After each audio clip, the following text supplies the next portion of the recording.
día de hoy les voy a hablar sobre la encefalitis autoinmunitaria. La encefalitis autoinmunitaria es un grupo de enfermedades neurológicas en las que el sistema inmunitario, en lugar de proteger el organismo, ataca sus propias neuronas. Este proceso afecta a receptores sinápticos y proteínas de superficie y también proteínas intracelulares ubicadas en el cerebro, tronco encefálico o cerebelo. La encefalitis es un término general que describe la inflamación del encéfalo, pero en el contexto clínico se usa cuando hay una inflamación severa de origen infeccioso o autoinmunitario. En estas condiciones, el sistema inmunitario produce anticuerpos que identifican por error a las neuronas como agentes extraños y las atacan, dañando estructuras cerebrales. Dependiendo del tipo de antígeno atacado, pueden surgir distintos subtipos de encefalitis con síntomas que incluyen alteraciones de conducta, crisis epilépticas y trastornos psiquiátricos.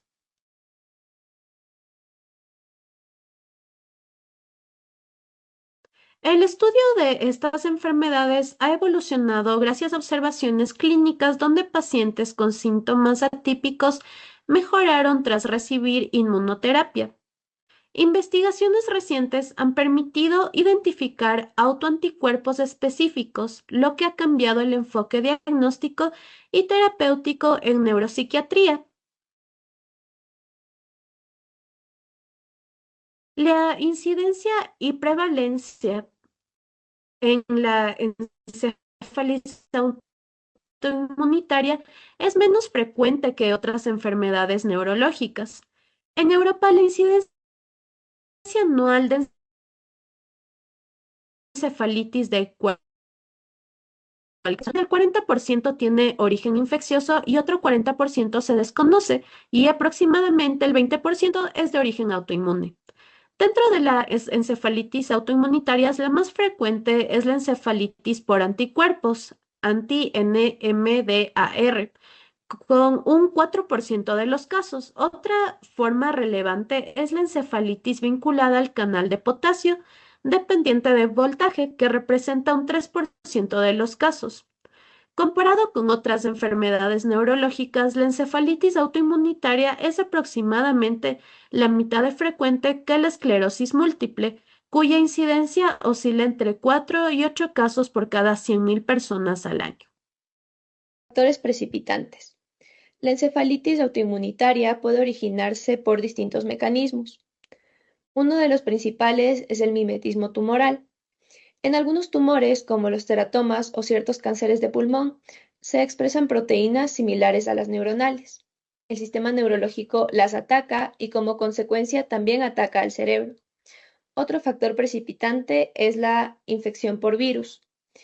Por ejemplo, se ha demostrado que el virus del herpes simple puede desencadenar la producción de anticuerpos contra receptores neuronales como el receptor NMDA, provocando así encefalitis. Finalmente, en muchos casos, no se encuentra una causa clara. Esto sugiere que puede haber una predisposición genética o autoinmunitaria que aún no comprendemos del todo.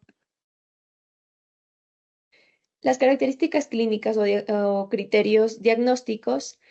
Bueno, primero, para diagnosticar una encefalitis autoinmunitaria se deben cumplir ciertos criterios. El inicio suele ser subagudo, es decir, se desarrolla rápidamente en menos de 3 meses. También se presentan síntomas como alteraciones en la memoria, cambios de personalidad o incluso psicosis. Además, debe haber una evidencia neurológica como crisis epilépticas, alteraciones en el líquido cefalorraquídeo o imágenes anormales en la resonancia magnética. Y muy importante, deben descartarse otras causas como infecciones, intoxicaciones o enfermedades metabólicas. Aquí tenemos la clasificación según la localización del antígeno Diana. Bueno, primero están los antígenos intracelulares. Estas encefalitis son las más agresivas, se relacionan fuertemente con el cáncer y responden mal a la inmunoterapia. También tenemos anticuerpos contra receptores sinápticos y en estos casos el pronóstico es mejor y la relación con el cáncer es variable. También tenemos los canales iónicos o proteínas de superficie. En estos casos, suelen responder bien al tratamiento inmunológico y rara vez están asociadas a tumores. Tabla se resumen algunos ejemplos de anticuerpos y su relación con ciertos síndromes neurológicos y tipos de cáncer. Tenemos, por ejemplo, el anticuerpo U. Su síndrome asociado es el encefalomielitis neuronopatía. Su frecuencia es mayor al 95% y el tipo de cáncer es el cáncer de pulmón. Tenemos el anticuerpo IO, que es el de degeneración cerebelosa, con una frecuencia mayor al 95%, y el tipo de cáncer es el tipo de mama y ovario. El anticuerpo MA2 con el síndrome asociado es el encefalitis límbico cerebeloso y su frecuencia de cáncer igual es mayor al 95%. Su tipo de cáncer es el seminoma testicular. Tenemos el receptor NMDA con el síndrome asociado de encefalitis anti-NMDAR. Su frecuencia es entre el 40 y el 58% de frecuencia de cáncer y el tipo de cáncer es el teratoma ovárico. Por último, tenemos al receptor GABA. Este es el síndrome asociado con la encefalitis límbica más crisis y su frecuencia es del 50%. El tipo de cáncer de este es el pulmón microcítico.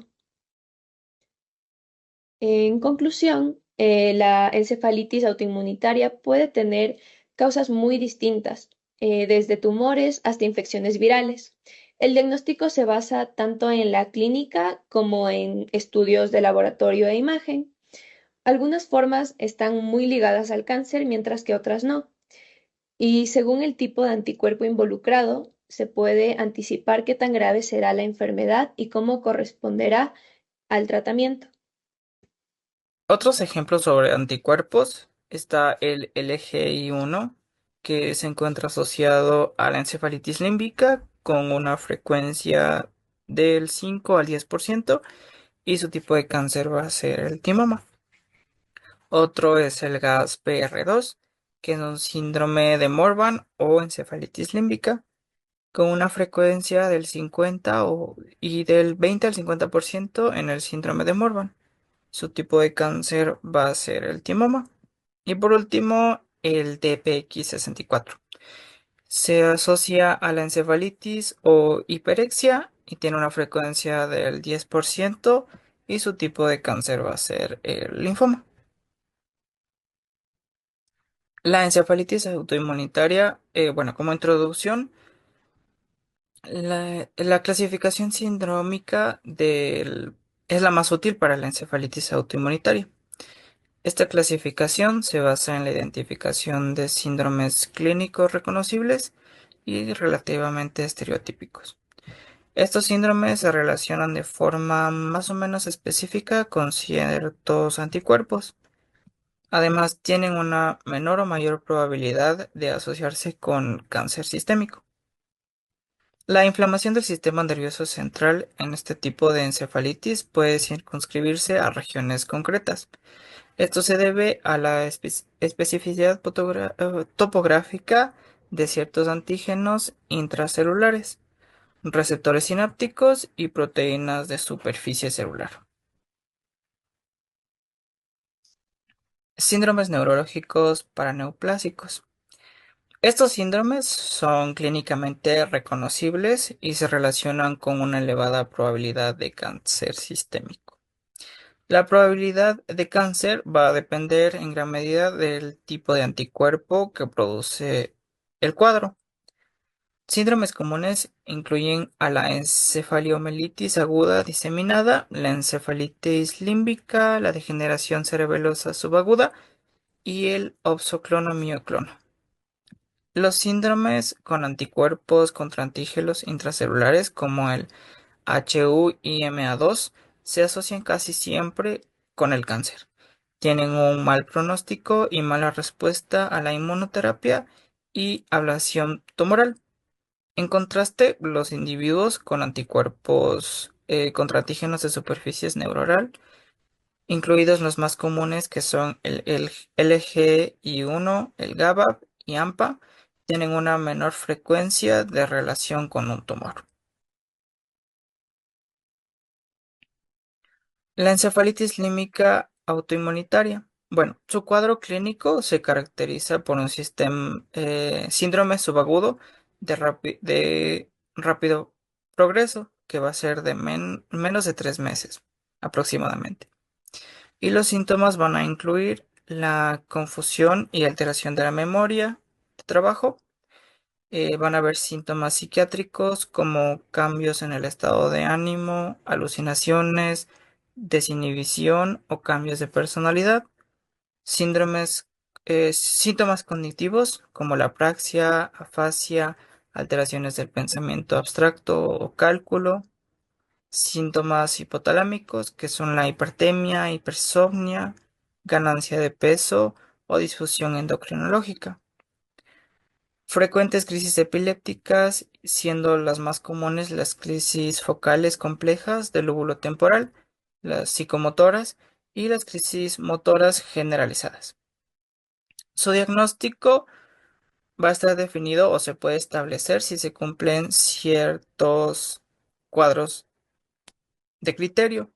El primero es el inicio subagudo, que como dije es el progreso rápido en menos de 3 meses aproximadamente de un trastorno de la memoria de trabajo, crisis epilépticas o síntomas psiquiátricos que sugieren afectación en el sistema límbico. Otra van a ser las alteraciones biohemisféricas muy restringidas a los lóbulos temporales mediales en la resonancia magnética craneal en secuencias Flyer, una mayor captación de 18F, FDG en tomografía por emisión de positrones que van a sustituir al estudio de resonancia magnética.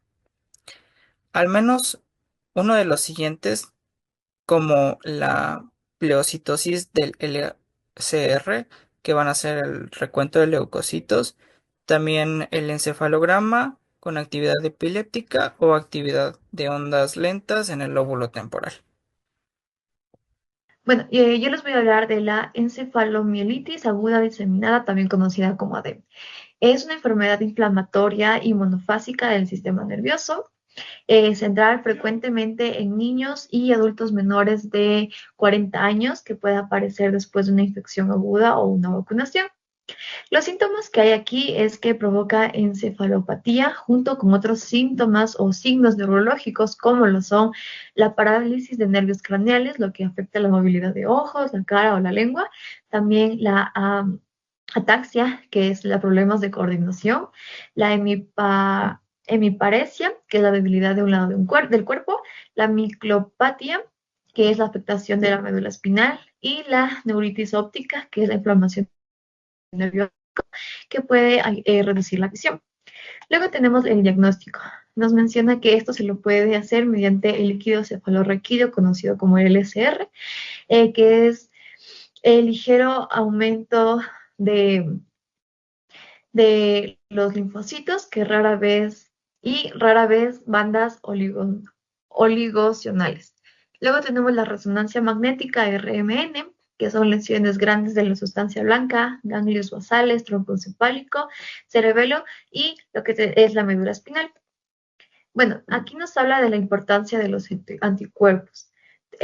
También nos habla de cuidado de los niños. Y bueno, en la importancia de los anticuerpos nos menciona que el 50% de los niños con ADEM se detectan anticuerpos contra la glucoproteína en mielina oligodendrítica, pero no son un criterio diagnóstico, ya que pueden aparecer en otras enfermedades de desmielinización. Luego hablamos de los criterios de diagnóstico en los niños. Tenemos el primer episodio, que es con afectación multifocal al sistema nervioso central. Luego tenemos la encefalopatía sin fiebre. Luego la alteración en el RMN, lesiones grandes y mal definidas. Luego tenemos la ausencia de nuevas manifestaciones tras 3 meses y la exclusión de otras causas.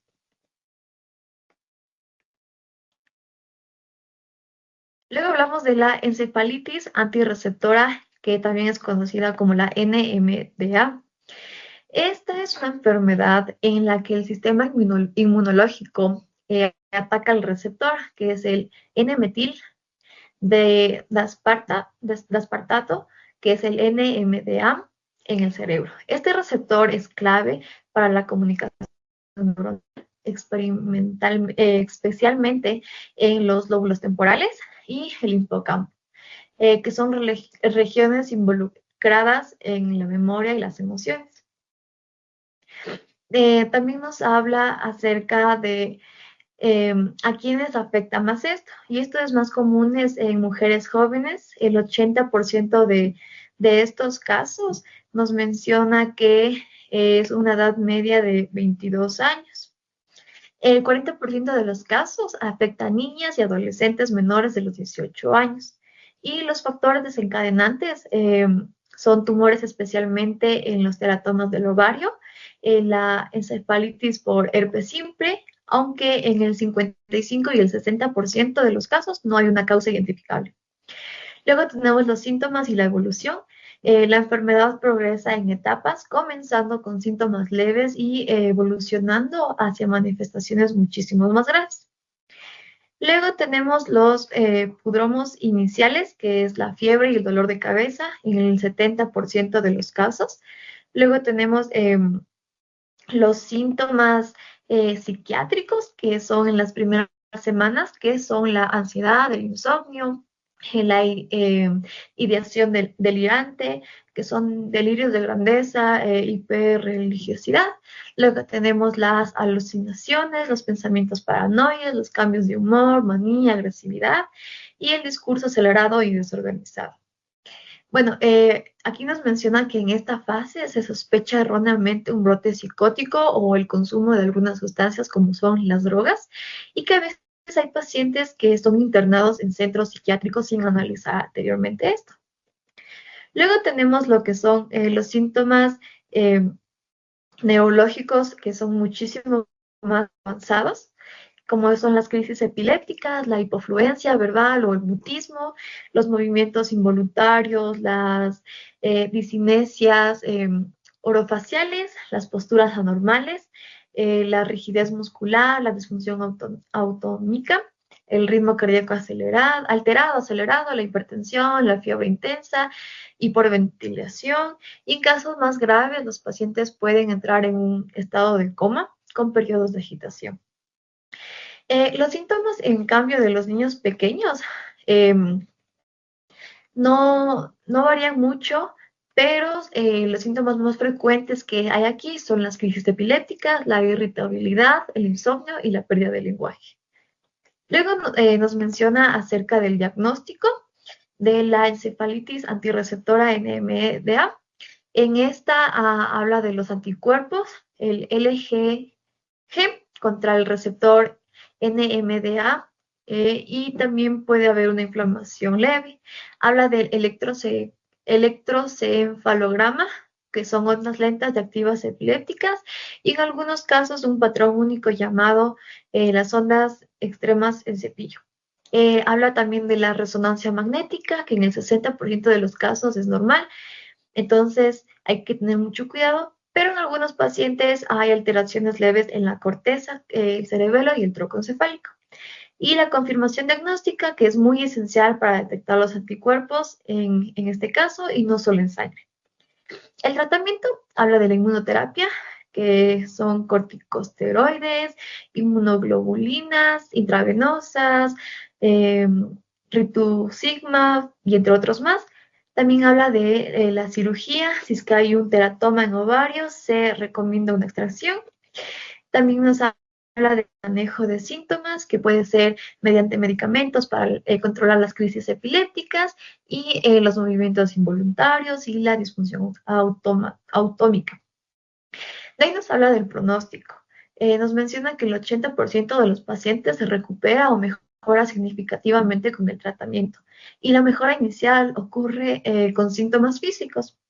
Mientras que en la recuperación de la memoria, la conducta, habilidades cognitivas puede tomar un poco más, incluso meses. De ahí hablamos de encefalitis de tronco encéfalo de Bickerstaff. Este nos menciona que es un síndrome neurológico raro que provoca alteraciones progresivas la ataxia y la oftalmoplegia bilateral.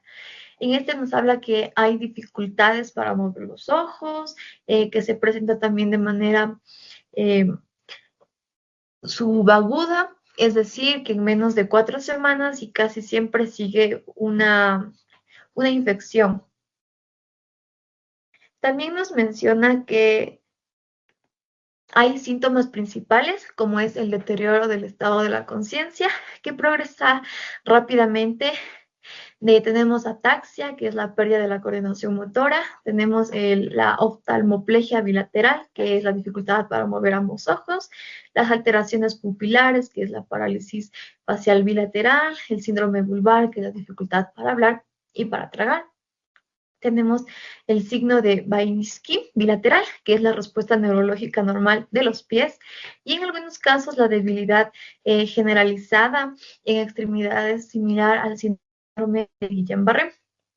Y nos mencionan que para encontrar esto o tener el diagnóstico de esto, igualmente se hace el líquido cefalorraquídeo, donde aquí hay pielocitos leve y en el 45% de los casos.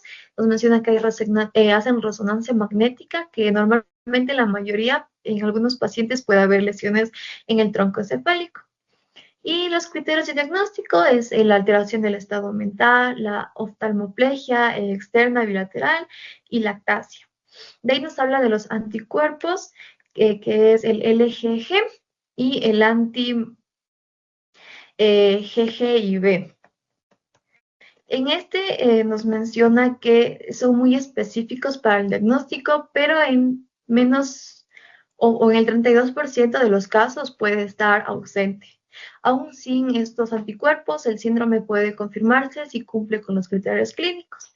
Y el diagnóstico diferencial, esto es para evitar errores en el diagnóstico y es importante diferenciar esta enfermedad de otras afecciones como lo son las trombocefalitis infecciosas, las encefalitis paranoplásticas o postinfecciosas y el síndrome Clippers que también se lo puede cometerse un error.